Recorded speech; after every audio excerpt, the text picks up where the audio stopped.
The Meditations of an Emperor.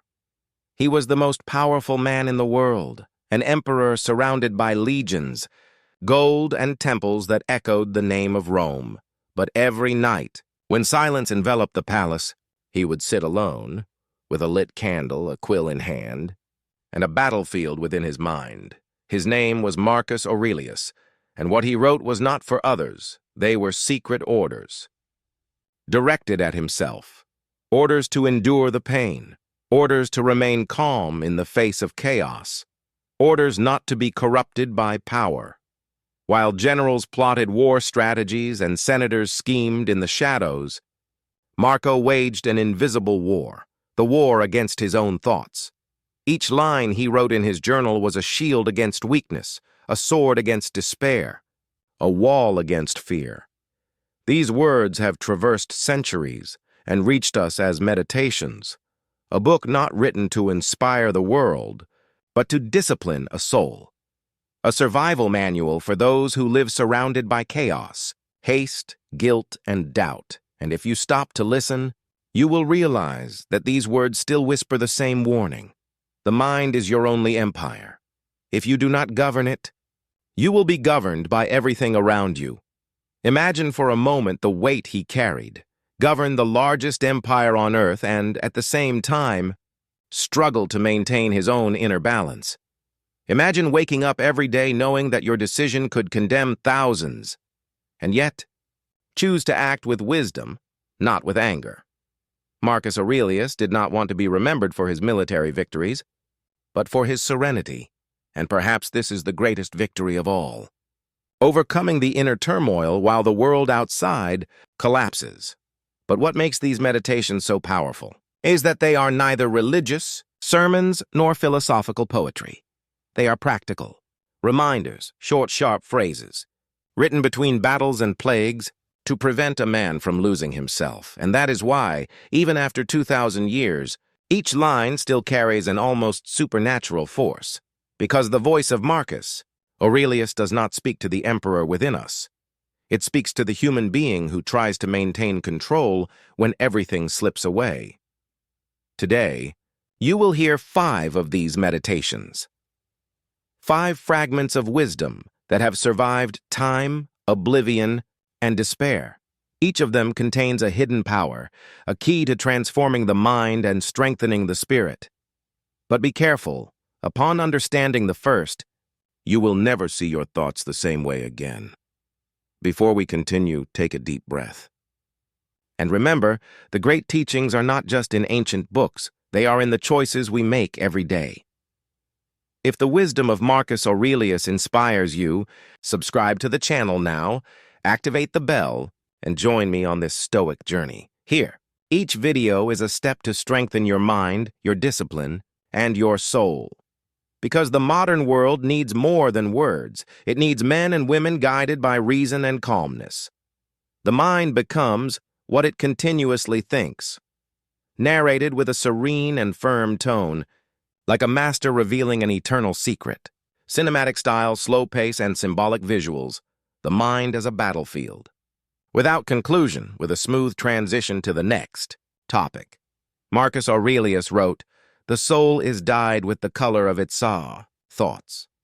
Few words reveal so much. He understood that the true danger did not come from the barbarians surrounding Rome, but from the thoughts surrounding the mind, because every empire, before crumbling from the outside, rots from within. The mind is the invisible brush with which we paint the world. Think with fear, and the world will seem threatening. Think with anger, and everything will provoke you. But if you think wisely, even chaos will become a teacher. Marco observed his generals before the battles. Some, driven by glory, believed they were invincible and fell. Others, overcome by fear, retreated even before fighting. He saw, day after day, that thoughts shaped destiny more than swords. And then, he began to watch over his own inner self with the same rigor with which he governed Rome.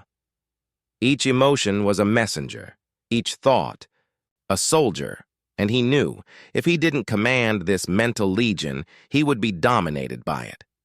Today, We fight the same war, only the battlefield has changed. There are no spears or walls, but notifications and distractions.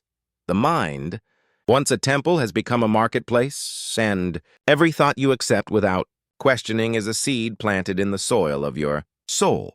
Notice the conversations. You nurture within yourself, I can't do it, it's too late, I'm not good enough. These phrases are not harmless. They are imperial decrees engraved in the marble of the mind, and the more you repeat them, the more the brain obeys.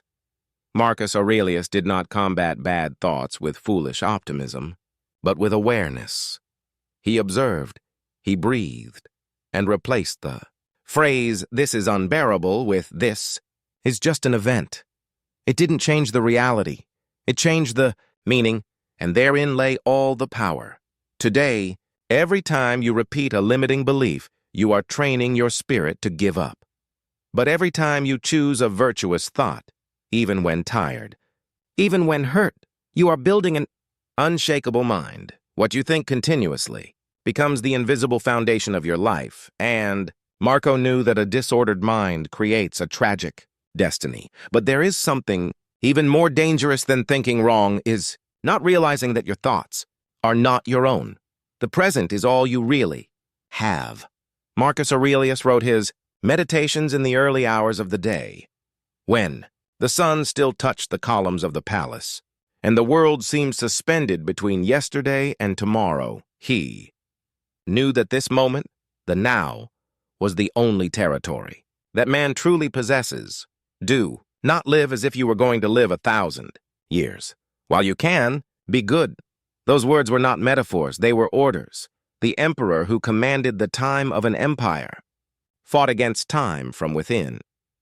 He saw around him people living as if tomorrow were guaranteed, senators planning future glories, soldiers dreaming of distant victories, but the truth is that tomorrow never comes. It always disguises itself as today. The ordinary man wastes the present as if he had infinite reserves of time, and when he realizes it, life has turned into the past.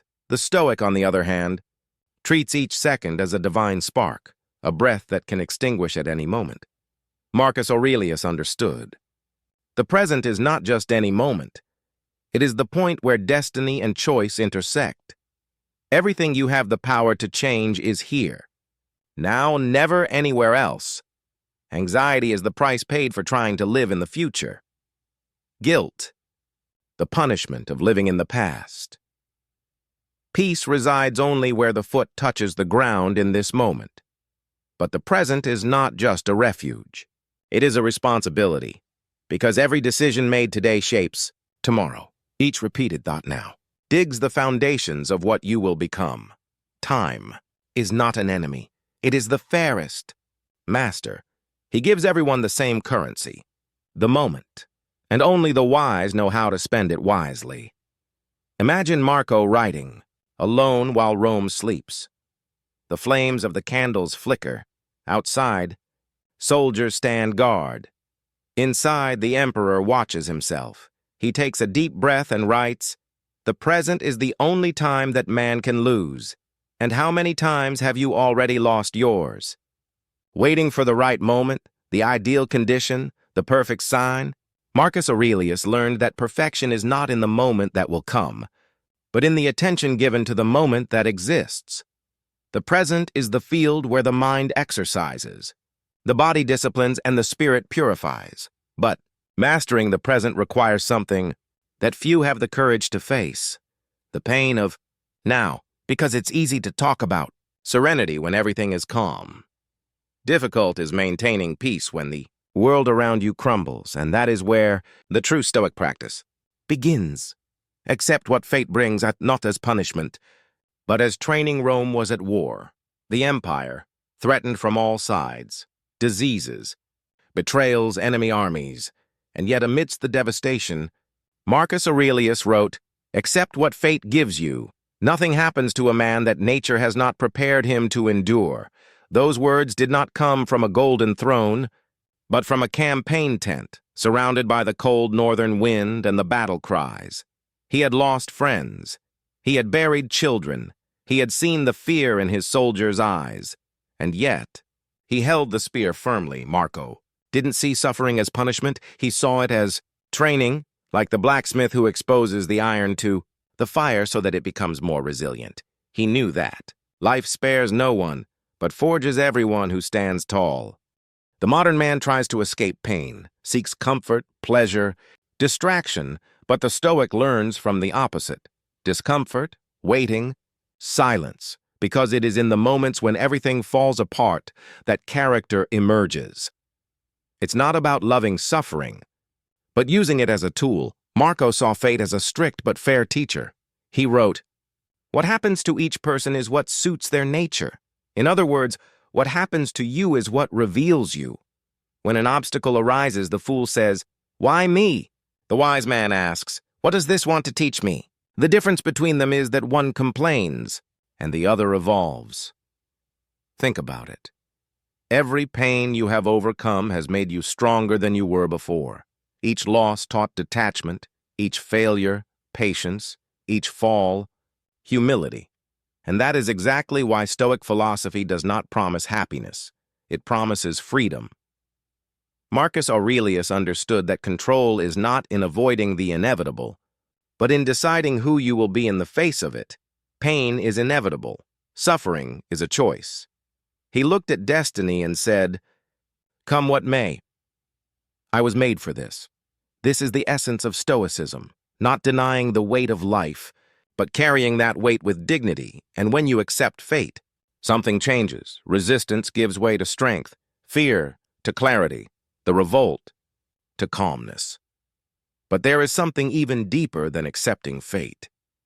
It is to realize that, behind everything that happens, there is a greater order, an invisible harmony that guides the chaos. And to see it, one must master oneself, not the world. You have power over your mind, not over events. Roma ardia. As ruas cheiravam a fumaça, e o império tremia sob o peso das crises. Mas no meio da desordem, havia um homem que se mantinha imóvel, não por indiferença, mas por domínio. Marco Aurélio observava o caos, respirava fundo e escrevia: "Você tem poder sobre sua mente, não sobre os acontecimentos. Perceba isso, e encontrarás a força." Essas palavras nasceram da guerra, da perda, da solidão.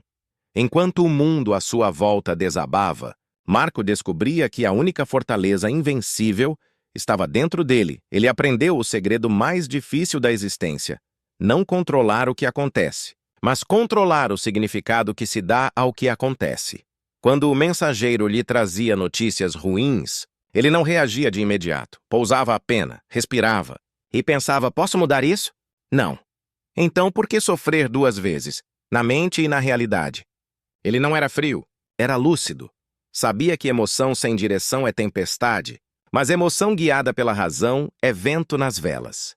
A mente, para Marco, era um império que precisava de disciplina.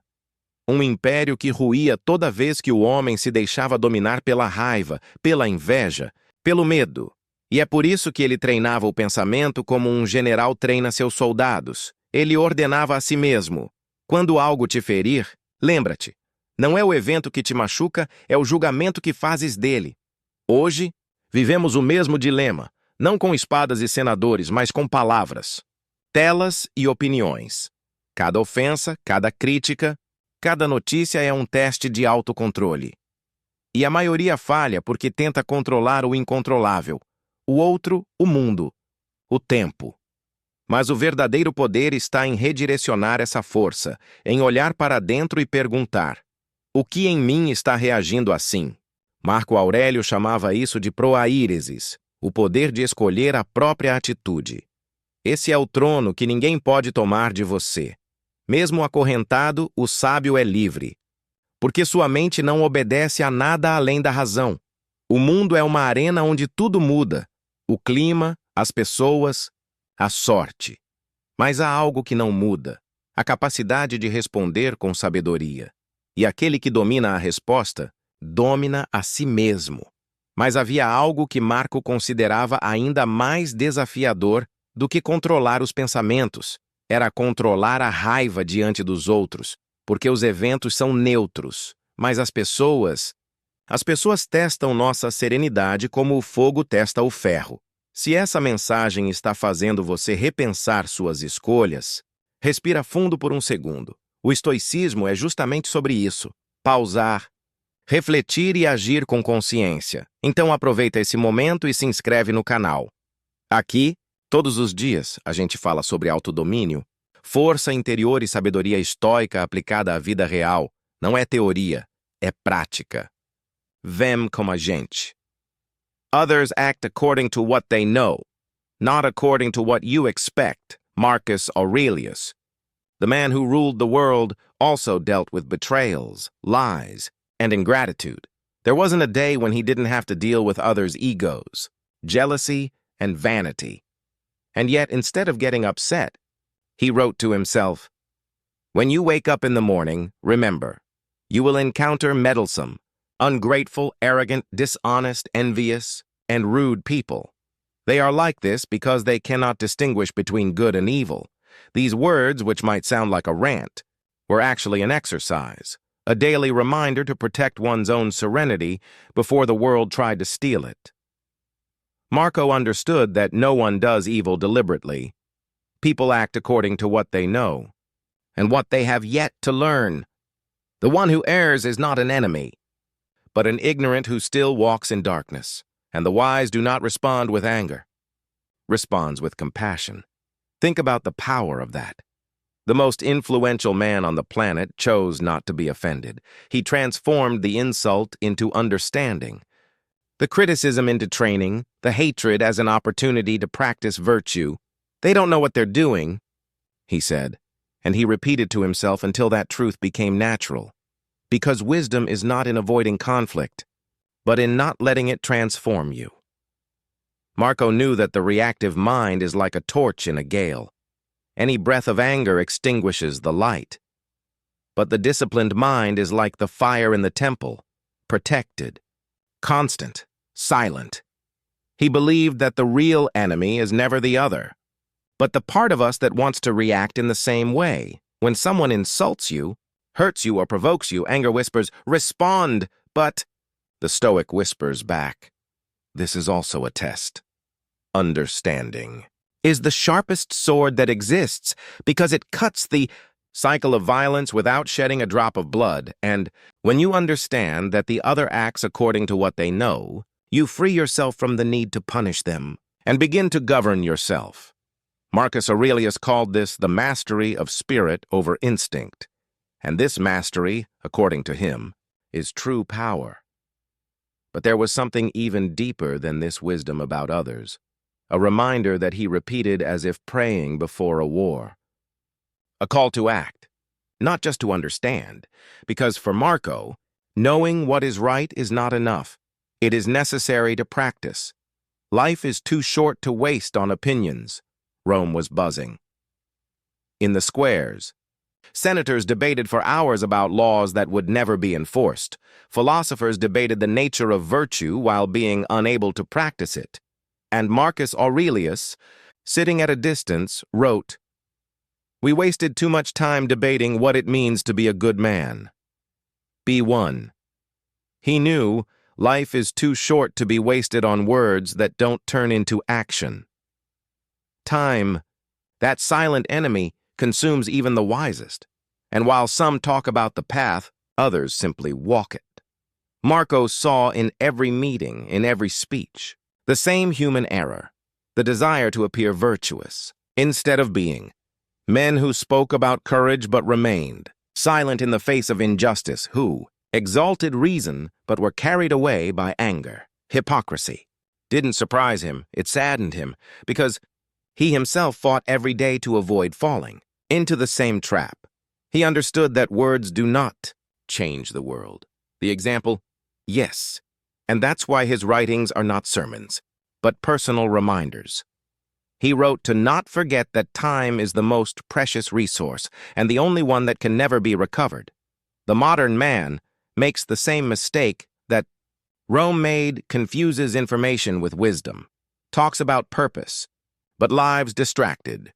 He accumulates knowledge but forgets to apply it.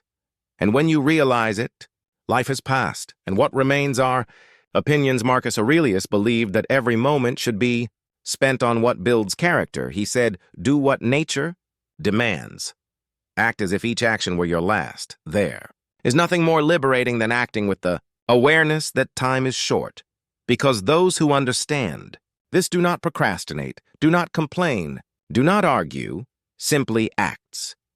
Imagine him walking through the palace at dawn, the golden sky over Rome, the distant sound of the market's opening. He observes, thinks, and writes, "Don't waste time with empty talk. Act now. Speak only if it is for the common good." These words are not advice. They are a call, because in the end, life is not measured in years, but in conscious actions, and every second spent on trivialities is a tribute to oblivion. Marco understood that the wise man does not seek to be heard, seeks to be consistent. And perhaps that's why your voice still echoes, while so many others have been lost to time. But there is something even more powerful than acting, is to act in silence. Do what needs to be done, without fanfare, without vanity, without expecting applause.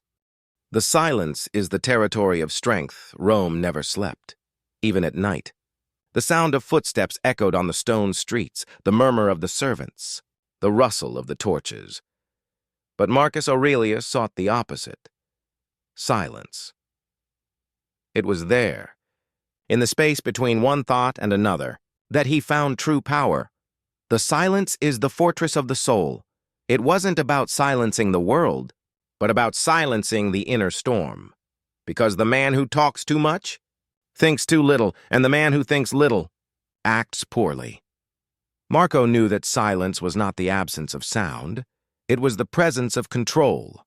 While others tried to impose themselves with words, he preferred to observe. While the world reacted, he breathed. Silence was his training ground, an emperor surrounded by advisors, sycophants, and enemies needed to master more than just the empire. He needed to master his own tongue. He wrote to himself, almost as a warning, "Say nothing but what is necessary. Those who speak less rarely regret it. Silence protects. Silence reveals. Silence educates. It is in it that thoughts take shape, and emotions find direction." And Marco understood that, amidst the noise of the world, few have the courage to listen to what their own heart is saying. Today, the noise is different. It's not the voices of senators, but notifications, comments, opinions. Modern noise is digital, but the effect is the same: to disperse, confuse, steal focus. Silence, on the other hand, remains the temple of clarity. Think about this. The wise do not respond immediately. He observes, feels. Wait for the right moment, because those who speak without thinking are slaves to their emotions, but those who think before speaking are masters of them. Marcus Aurelius treated silence as an invisible weapon, one that disarms the enemy without needing to harm them.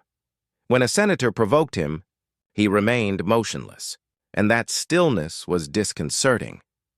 The calm of a man who needs to prove nothing is more powerful than 1,000 impassioned speeches. And perhaps that's why the silence of the wise man frightens, because it reflects the noise of the other, and the louder the other screams, the more the silence exposes him. Marco used to say, "The best response to the absurd is silence," and that phrase was not cowardice, it was pure strength. The strength of someone who masters their own impulse, of someone who knows that no word spoken in anger builds something true. But there is an even higher type of silence, that which is not just the absence of sound, but presence of peace. And it was in that silence that Marco found something even greater, a state in which man, at last, hears what he has always ignored. Everything we hear is opinion. Everything we see is perspective. Rome was a mirror. Each man saw in it what he carried within himself. The ambitious saw power. The miserable saw injustice. The wise man saw only the inevitable flow of things. And it was by observing this diversity of perspectives that Marcus Aurelius wrote one of the most powerful phrases of his meditations. Everything we hear is opinion. Everything. We see is perspective. These words seem simple, but within them lies one of the deepest secrets of the human mind. Marco understood that the world does not hurt us. What hurts us is the interpretation we give it. Pain is real, but suffering is constructed by the way we choose to look at it. Two men can face the same misfortune. One destroys himself, the other strengthens himself. The difference between them is not in what happened, but in the meaning they attributed to it. He saw this every day, a soldier who lost a battle and said, "I am a failure." Another, in the same defeat, said, "I gained experience," same event. Two realities. The world, Marco realized, is neutral. It is we who give it color, and that's why he refused to react immediately. Before any judgment, he would ask himself, is this a fact or just an opinion? That's how he tamed the impulse, dismantled the anger, dissolved the fear, because the greatest prison of man is to confuse perceptions with truths. Today, the modern world has amplified this same mistake. We live surrounded by voices, screens, and narratives, each one clamoring for attention, each one wanting to convince you that reality is only what it shows. But the Stoic knows, what the eyes see is only a part, and those who do not master their gaze become slaves to appearances. Marco trained his mind to see the invisible, what lies beyond the first impression. When someone insulted him, he thought, "This insult says more about the other person than about me." When luck betrayed him, he thought, "Fate did not punish me. It merely displaced me." Seeing it this way is liberating, because what affects you stops being an enemy and becomes the raw material of virtue. Life ceases to be a threat and becomes a lesson. And that's why Marco said that the wise man does not react to the world, and he interprets it, not to distort it, but to understand it more fairly and calmly. But there is something even more subtle and dangerous than the illusion of external appearances. It is the illusion we create within ourselves, that voice that distorts the truth not out there, but in the heart. The greatest victory is conquering oneself. On the battlefields, Marcus Aurelius saw many men conquer armies, but almost none conquer themselves. And it was then that he wrote, "With firm and silent strokes, he who conquers himself is more powerful than he who conquers an empire." These words did not arise from glory. They arose from exhaustion, from the weight of governing millions and, still, waging invisible wars within one's own heart. He realized that the true battlefield of the human being is not the external world, but the mind itself, and the most dangerous enemy is the one that silently resides within us. The pride that whispers, "You are above others." The fear that murmurs, "You are not enough." The anger that screams, "Make them pay." These voices do not wield swords, but they wound with the same force, and only self-control can silence them. Marco observed how men sought external victories, more power, more wealth, more recognition. But he knew that every victory without inner control is just a disguised defeat, because the man who does not govern his emotions is a prisoner of chance. Today he is a king. Tomorrow he is a slave to his own anger. He wrote, "No one is harmed without their own consent." A simple phrase, but one that requires courage to live by. Because accepting this is admitting that we are the true architects of our suffering. Marco learned to turn every provocation into exercise, each loss into discipline, each pain in spiritual training. The victory over oneself is not an explosion. It is a silent process repeated every day. It's waking up and choosing not to react. It's feeling the anger and choosing calmness. It is to hear the praise and not let it corrupt you. It's staying centered when everything tries to pull you off course. And that's how he became unshakable. Not because the world spared him, but because he learned not to depend on the world. This is the essence of Stoicism, not eliminating emotions, but governing them as a just king governs his people, with firmness, but also with compassion. Marcus Aurelius won battles that no general could fight. He conquered a territory that no enemy could invade, the very soul. But the emperor still had a reminder for himself, a final warning written in the margins of time, as if fearing to be forgotten by one's own heart. Remember that you are mortal, and it is in this remembrance of finitude that the Stoic finds their purest freedom. Death is not the end. It is merely the liberation of the virtuous soul. At the end of his life, Marcus Aurelius did not fear the inevitable. While others clung to youth, glory, and power, he calmly wrote in his meditations, "Do not fear death. She is one of nature's works.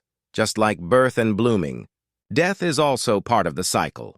For the common man, death is the end. For the wise, it is merely a return, a reunion with the whole from which we came." And Marco understood that nothing natural can be a harm. For years he ruled empires and armies. But he knew everything external is borrowed. Bodies age, monuments crumble, names disappear. The only thing that truly remains is virtue, that which time cannot corrode. He saw death not as a shadow, but as a teacher, a constant reminder that life is brief and for that reason, precious. It is the limit of existence that gives meaning to every gesture, to every word spoken with kindness, to every thought that chooses calm instead of anger. Marcus Aurelius repeated to himself, "Act as if you were already dying. Do not postpone virtue until tomorrow, for there may not be a tomorrow." He didn't say that out of fear. He said it with liberation. Because when a man accepts death, he becomes truly invincible. Nothing scares him anymore. Nothing enslaves him. Attachment loses its power, and love becomes purer.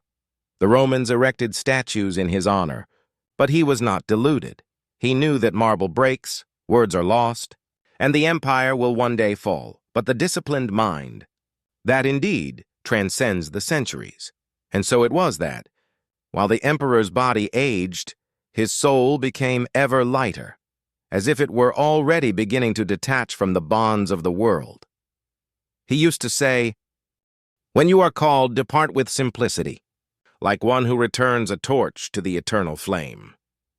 Death, for him, was not the end of the light, but the return to the source. And that is why the Stoic lives without fear, because he understands that each dawn is a loan and each breath a gift. The true Stoic does not seek to prolong the days, but to fill them with meaning, because when the soul is virtuous, the end ceases to exist. There is only transformation. But Marcus Aurelius still had one last lesson, perhaps the deepest of all. One that is not written on parchment but imprinted in the silence of his life. The lesson that eternity is not in time. It is in the way we live each moment. If you have made it this far, take a deep breath and acknowledge something. Few people have the courage to look within and question their own truths. This is already an act of Stoic strength. Thank you for watching until the end. Really, I hope this video has ignited in you the desire to live with more balance, purpose, and serenity. If this message touched you, leave a like, share it with someone who needs to hear this today, and subscribe to the channel to continue this journey with me. Every week, new reflections on philosophy, ancient wisdom, and inner strength. Because Stoicism is not about changing the world. It's about learning to stand firm, even when the world changes around you.